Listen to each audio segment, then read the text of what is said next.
Enzorecto, kalaban ang katiwalian at kasinungalingan, kakampi sa katotohanan at kabutihan.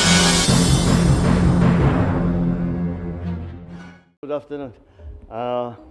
Well, the reason I called this press conference is that, first of all, I remember that over the Christmas holidays, I promised you that I will be more accessible to the press.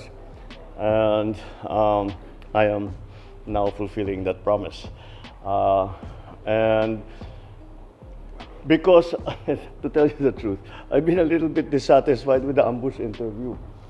Kasi some of the things that we talk about are not simple na yung isang soundbite lang kuha na. Hindi pwede yun. So, so I thought that we should have a proper press conference where you can ask your questions, take your time asking the question, hindi tayo nagmamadali. And to continue that, I think I've asked Cesar to arrange that we do this at least once a month, unless there's something very, very important, like there is today. Now, I know I have been watching, of course, I've been watching the coverage on the impeachment proceedings in the different, both from the traditional media and social media. And maliwanag naman na marami kayong itatanong.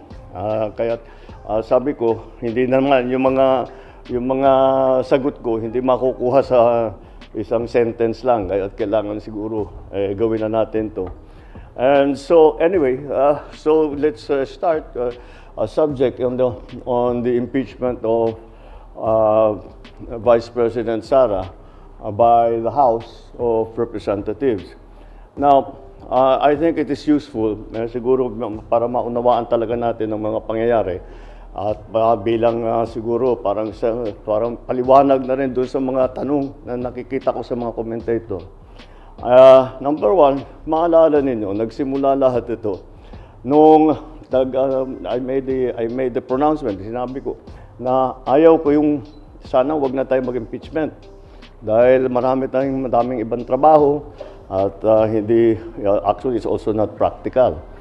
At nung panahon na yon, nung una kong sinabi yun, wala pang nagfa-file ng impeachment. Kaya't sana, I was hoping na makumbinsi ko lahat ng kung sino man, wag na muna natin gawin ito. Kung talagang meron kayong paniniwala na kailangan gawin ito, wag naman siguro muna ngayon at marami pa tayong gagawin. Kaya't kung titignan naman ninyo, yung mga kaalyado ko sa House of Representatives, wala sa kanila ang nag-file.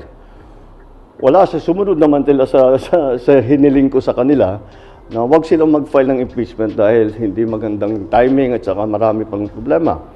Ngunit, may ibang grupo, of course, the Makabayan group out of the House of Representatives, Senator Laila de Lima, the religious group nag-file ng tatlo. And if you remember, nung statement si JPE na sinasabi niya hindi pwedeng pigilin yan dahil may grupo na ayaw. I think he was referring to Iglesia ni Cristo. So sinabi niya, hindi naman natin pwedeng pigil dahil may grupo o may tao na ayaw yan. At sinabi ko sa inyo, nung tinanong niyo sa akin, sabi ko, I agree with him. Totoo. And if you remember, my words were this: they will now, once the impeachment complaints are filed, they have no choice. The House has no choice. The Senate has no choice. Kailangan nilang i-proseso ang impeachment complaint. And that's exactly what has happened.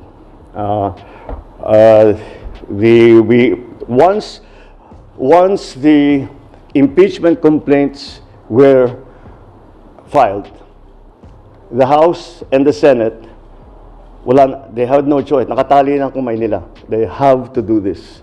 And they have to do it in recognition of the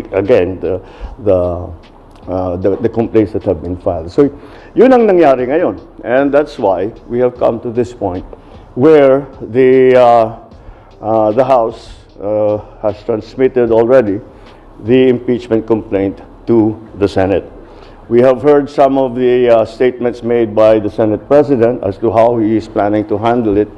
So we will have to see because it is many, as you've heard before, and that we heard many times during the Corona trial, these impeachment trials are sui generis.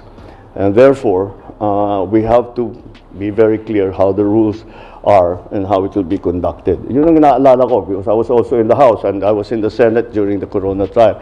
Kaya I have some understanding do sa mga procedure. But anyway, that's the way I see it. That's the way that happened. And now I'll open the floor to any questions of yours. Thank you, Mr. President. First question, Ivan Marina, GMA7. Good afternoon, Mr. President. Good afternoon. While it is true na constitutional duty ng House na to act on the impeachment complaint, meron ho silang choice kung i-endorse sila o hindi. Diretsuhin ko na po yung tanong, did you have a hand in this impeachment? No, the executive cannot have a hand in the impeachment. Walang role ang executive sa impeachment. Of course, did we discuss it with the Speaker? Did we discuss it with the other congressman? Of course. And tinatanong, anong plano ninyo? Ano ba talagang gusto ninyong gawin? And that's it. Well, nandito na ito. Hindi na namin maiwasan. But the conventional thinking, Mr. President, is that nothing comes to pass in the House without the President or without Malacanang's blessing. Well, you give me too much credit. But again, what the House has done is clearly the mandate that they have been, the constitutional mandate that they have to proceed with the impeachment complaints. So that's why I think they're just following the procedure. And ang punot dulo nito na-transmit nila ang impeachment complaints sa upper house. One last point from my end, Mr. President. Kapansin-pansin na unang pumirma sa endorsement ng anak ninyo. Did he seek your advice on this, and what did you tell him? Of course, he did. And I said, it was very simple, but I told him. And he said, you know, mukhang magpipirmahan na. What's your opinion on what I should do? And I told him, I said, the process is begun. It has, parang batas yan eh. When you're in the legislature, when you file a bill, okay, House Bill number 1, 2, 3, etc., etc. Pag file mo niyan, that bill takes a life of its own. Kahit anong gawin ng congressman na nag-file o senador na nag-file, kahit ayaw niya yung mga changes na magagawin doon sa kanyang bill, wala na siyang magagawa. Because the bill is going through the process as it should. And part of that process will be amendments, etc., additions, all that. The impeachment complaint is exactly the same. Once it has been filed, there is a procedure that needs to be followed already. So sabi ko, andyan na tayo, sabi ko kay Kong Sandro, sabi ko sa kanya, the process has already begun. So, it's your duty now to support that process. So do your duty. That's what I told him. Do your duty. You have to support the process. You are constitutionally mandated to carry out that process. And you are a congressman, so do your duty. That's what I told him. I didn't know you'd be the first to sign, though. Marisol Halili, News 5. Sir, magandang hapon po. Sir, you were very vocal before na ayaw niyo po ng impeachment because it's not the right time. But now na it's there already, paano niyo po ito nakikita na makakaapekto, especially dun sa mga ongoing priorities? Well, it depends on how the Senate chooses to handle it. Hindi pa maliwanag kung ano yung plano ni Senate President at saka yung ating mga senador. Kung paano nila gagawin, if they will immediately convene, if they will still study the rules, if they are going to wait until the next session. So we'll have to wait until they decide on how it's going to be.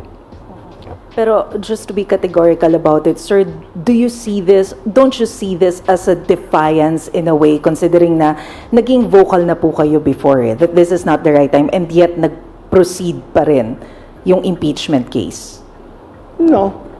I'm sure that the parties that filed the impeachment cases felt strongly about it, and despite my importunings and expressing my opinion that we really would rather not have the impeachment, they continue to do that. So, it's not defiance. May ganyan ang kanilang paniniwala. Sa kanilang paniniwala, kailangan gawin ito. Kahit na sinabi ko na sana wag na, hindi pwede, hindi namin pwedeng palampasin ito. Ganun ang thinking nila. So, tinuloy nila. And I don't view that as a defiance. I view that as they're expressing what they feel to be right. Thank you, sir. Thank you. Janelle Maribohok, UNTV. Sir, other issue. Sir, ano po yung nasa likod ng biglaang pagpapalit ng liderato po ng PhilHealth at ano po ang inyong direktiba sa bagong PhilHealth President, sir? Actually, kung titignan ninyo ang qualifications ni Dr. Mercado, he is very, very well versed in both hospital administration, insurance, and his whole life has been devoted to healthcare. And so, it was after nung nag-oath taking kami, matagal kami nag-usap. Sabi ko, baliktad, hindi ko siya ina-advise, and he's the expert. So, tinanong ko siya, ano sa palagay mo ang kailangan natin gawin? And we went, pareho kami, immediately napunta yung usapan sa digitalization.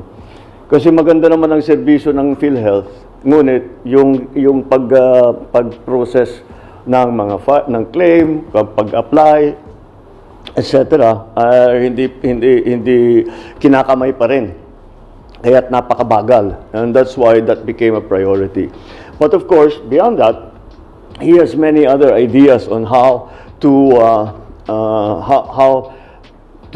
make the services of PhilHealth more inclusive, expanded, and again, to give better coverage for different conditions for those who will avail of the PhilHealth services and of their financial support. Sir, nagre-resign po ba si... At sinabi niya sa akin, sige, that's as far as I can tell you. Sabi, I'll go first, I'll go to say in a week's time, sabi niya sa akin, in a week's time, may bigyan kita ng report, much more detailed, kung ano sa palagay ko yung nakikita ko sa PhilHealth na pwedeng palitan, pwedeng palakihin, etc., etc. Sir, may we know, nag-resign po ba si Relye Desma?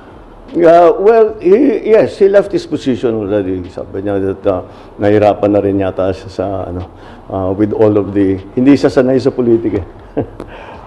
Mandy Ledesma very much comes from the private sector, so I think he found the transition to be jarring, shall we say. Thanks, sir. John Ayu, People's Journal. Good afternoon, sir. Sir, just would like to get your thoughts on Representative Marcoleta's statement that there is no such thing as the West Philippine Sea. Okay. Okay, so he's expressing his opinion. When I see him, lulukuhin ko siya. He's a candidate, so he has to grab headlines, di ba? So, tama yung ginawa na for a candidate. Ngayon, ever talking about him na. Magaling talaga siya sa ganyan. Sir, yung Chinese monster ship nasa West Philippine Sea for more than a month now, how are you going to respond to this? Will you change your approach? Kasi parang hindi naman umaalis doon sa area. Well, we don't have the means na paalisin.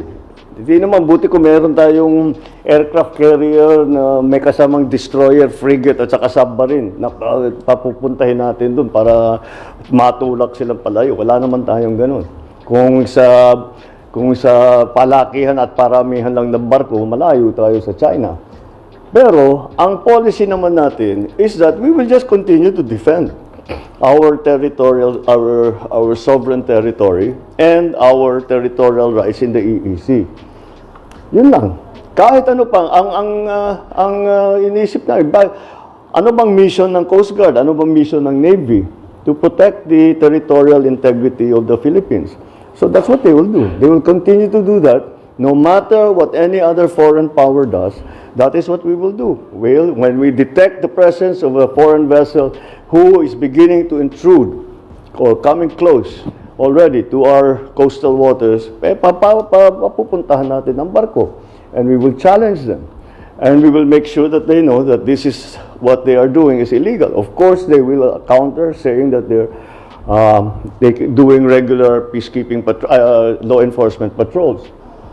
But they will always find they will always find the Philippine presence no matter what they do. Kahit na kahit na banggain na yung barko natin, kahit na mag-water cannon sila, mag-laser sila, kahit kung ano pang gawin na, mag-block sila, laging nandyan ang Pilipinas.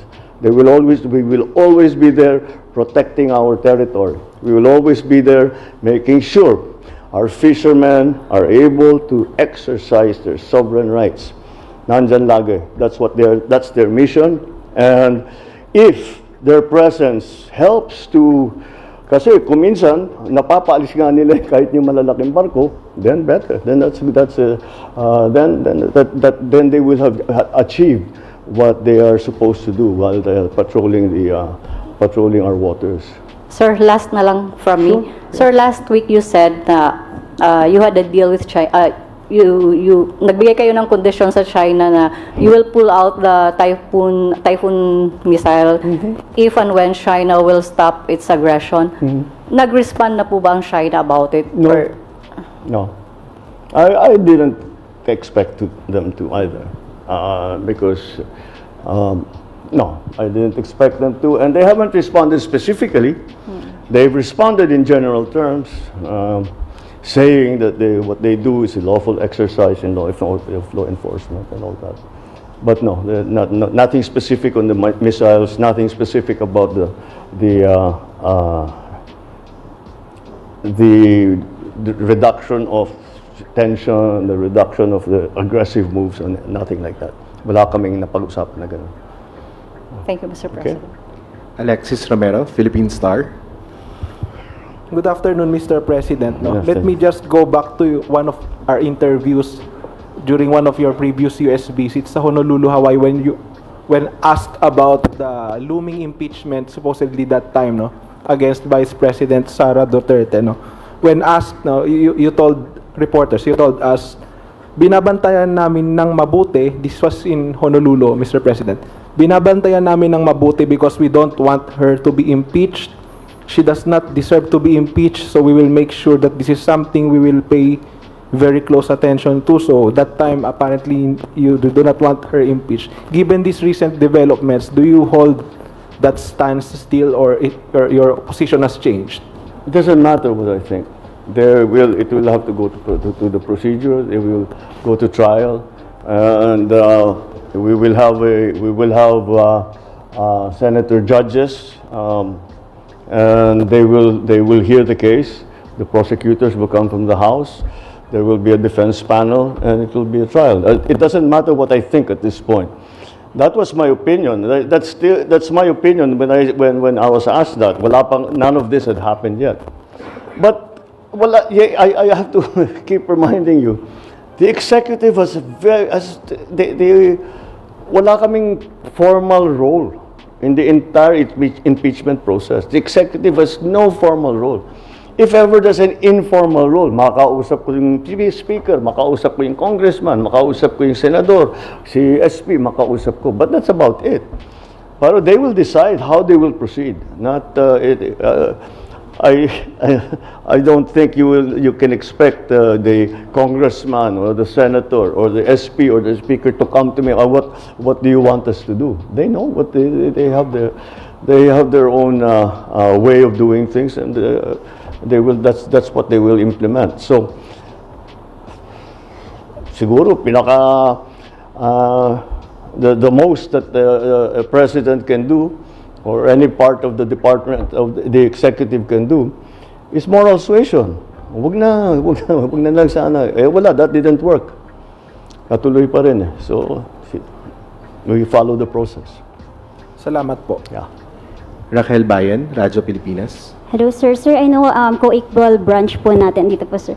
I know co-equal branch po natin, sir, yung Senate, but are you planning, sir, to, personally ask the Senate kung paano po nila i-handle yung impeachment para po tayo sa executive Yung makapag-address? issue ng paano nila Kung paano po nila i-handle once na ma-transmit na po sa kanila yung impeachment para lang po tayo sa executive, malaman rin po natin kung paano yung gagawin nating adjustment doon sa possible effect po sa bansa nito. doon sa Possible effect po ng impeachment sa bansa. It's not up, again, you should ask, now at least at this point it's in the Senate. You have to ask that from the Senate. If you're going to ask about the prosecution's case, I don't know if you'll get an answer right now because we've only just started, but they're the ones that you should be asking. From this point on, I'm just a very interested observer. But again, I don't appear, I will not be part of it. There will be no representation from the executive. Why should there be? So, wala talagang we leave it to Congress, now specifically the Senate, to exercise their own wisdom. Eden Santos, Net 25. Mr. President, sabi niyo po ang impeachment ay hindi makapagdudulot ng kabutihan sa buhay ng kahit isang Pilipino.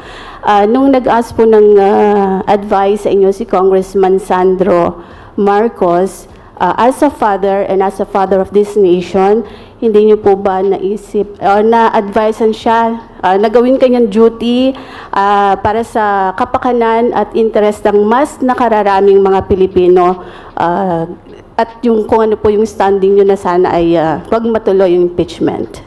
The House is a collegial body. They decide as one.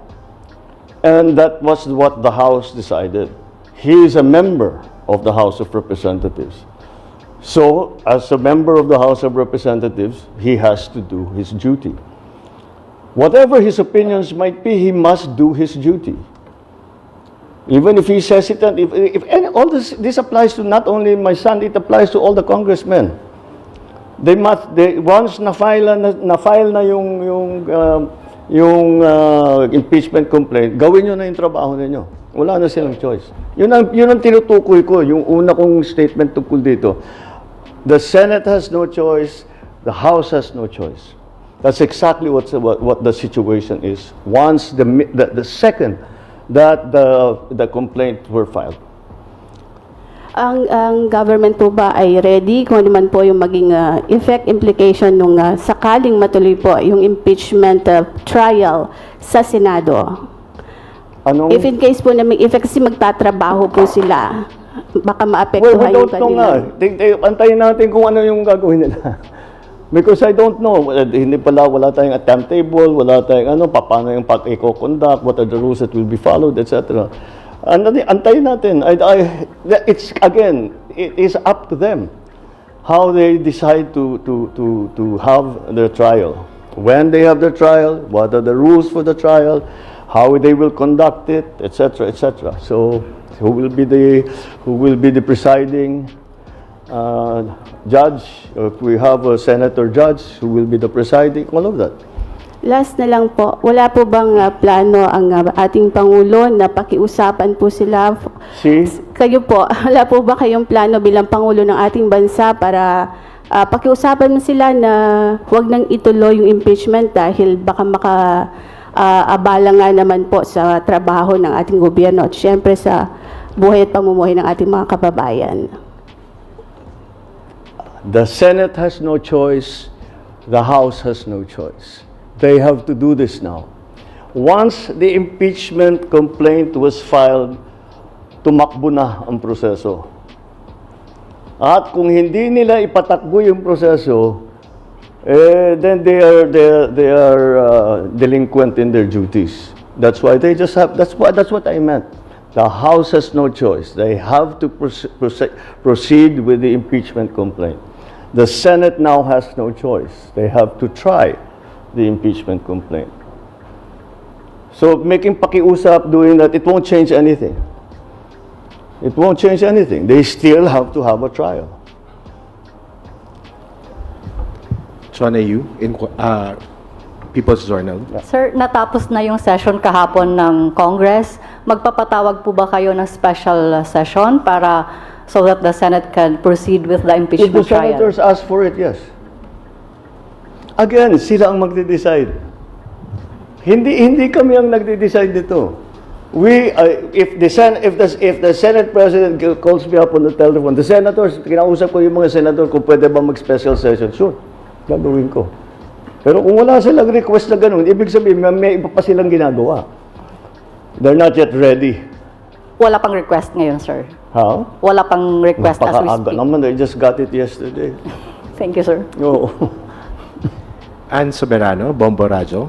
Sir, good afternoon. Just want to get your thoughts lang, sir. May kumakalat kasing mga issue din na may mga kapalit na ayuda po. Yung mga pumirma pong mga congressman sa impeachment ay binigyan po daw ng ayuda. Your thoughts on this? Baka sakali, sir, na diversionary tactics or they wanted to undermine yung credibility pa ng House? They're undermining the process.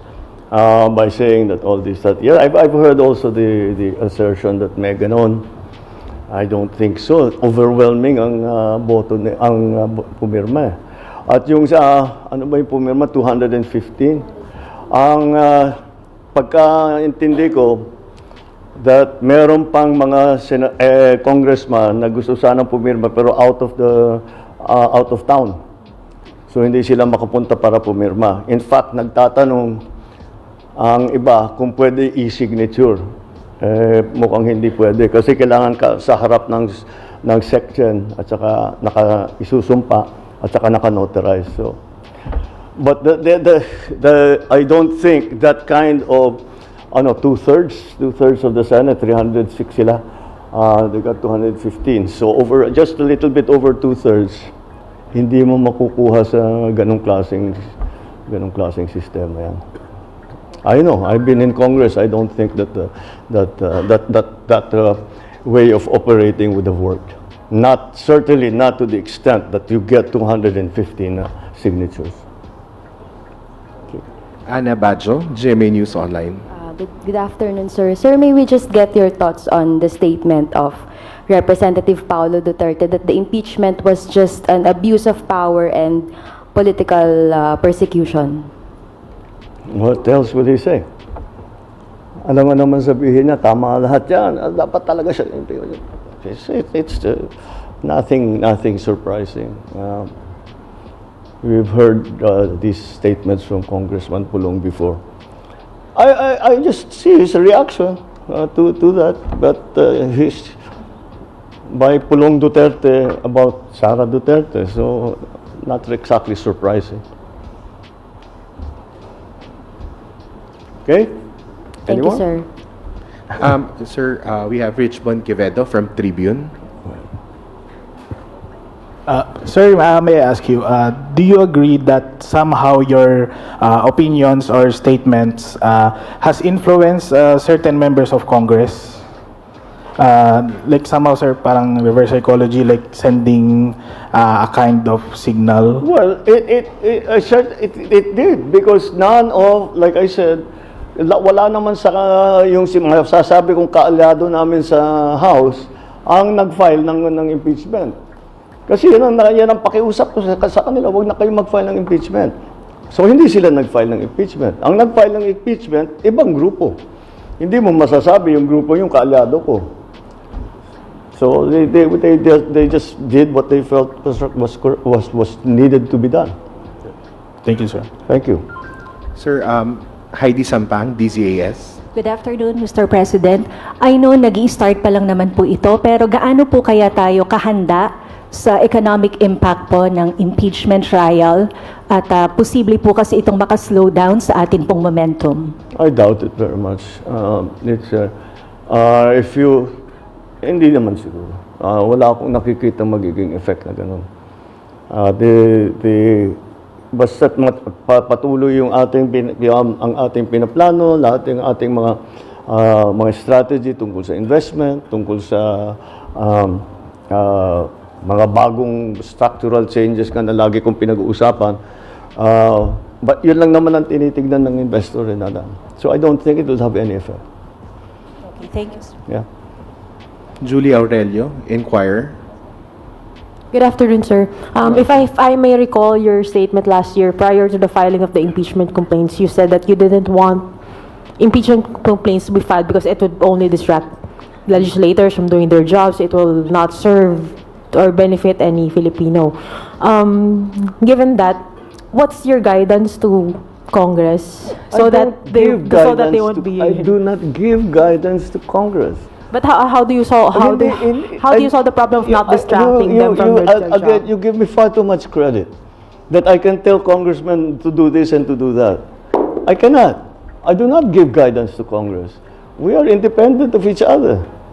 Of course, we talk to each other about all kinds of things. But hindi ko kaya sasabihin, gawin mo ito, gawin mo yan, gawin. Hindi ko kayang gawin yun. And so I don't even attempt to do that. So let's be very clear there. Sure, when I'm talking to them, they ask my opinion. I give them my opinion. But it's up to them to take it or not. You cannot call it guidance.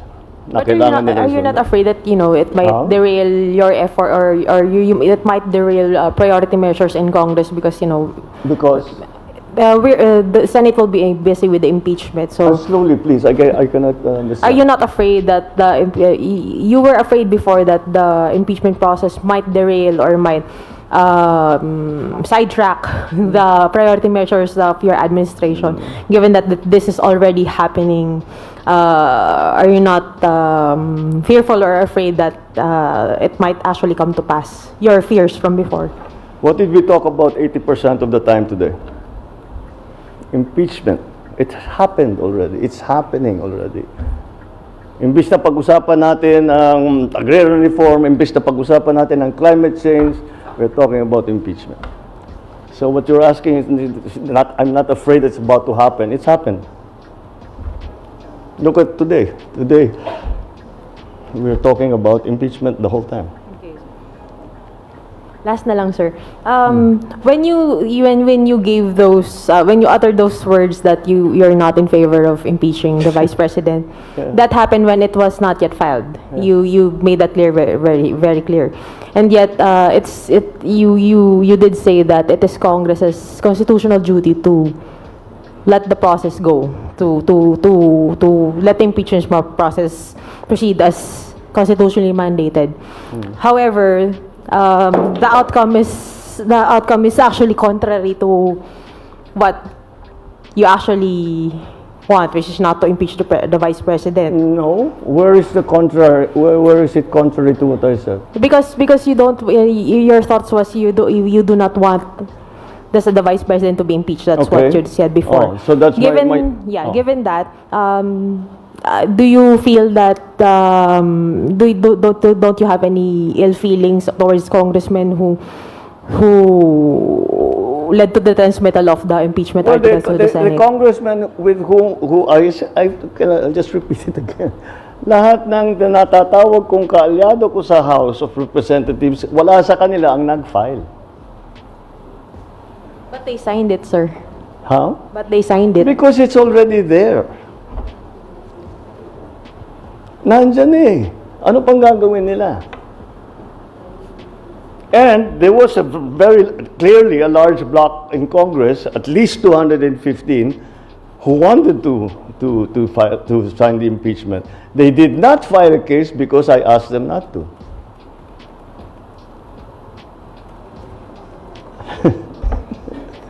Paikot-ikot na tayo. I'm sorry? Mr. President, did you not ask them not to sign the impeachment complaint? Since sabi niyo po na napakiusapan niyo sila. Nobody filed.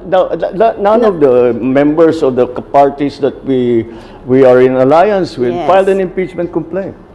Yes po, sabi niyo napakiusapan niyo sila na wag mag-file kaya wala pong nag-file na kaalyado ninyo. Hindi niyo rin po ba sila napakiusapan na wag mag-sign dun sa itinransmit sa Senado para wala na akong pakialam doon. Tapos na, it's already in the House. That's the House decision. Yung congressman ang magde-decide kung ano yung gagawin niya. Dahil pananagutan nga ng House of Representatives yan. You keep this constant implication that I am somehow giving instructions and making utos do this and do that and do that. That's not the case at all. That's not how it works. Not at all. Not at all. Thank you very much, Mr. President. All right? Okay na tayo. Oh, sige. Thank you. Okay, see you next month. Bunyog, bunyog, halikan na kasama ka. Bunyog, kapag buklod ay may pag-asa. Luzon, Visayas, Mindanao, isa ang pananaw. Sa bagong Pilipinas ang bunyog isisigaw.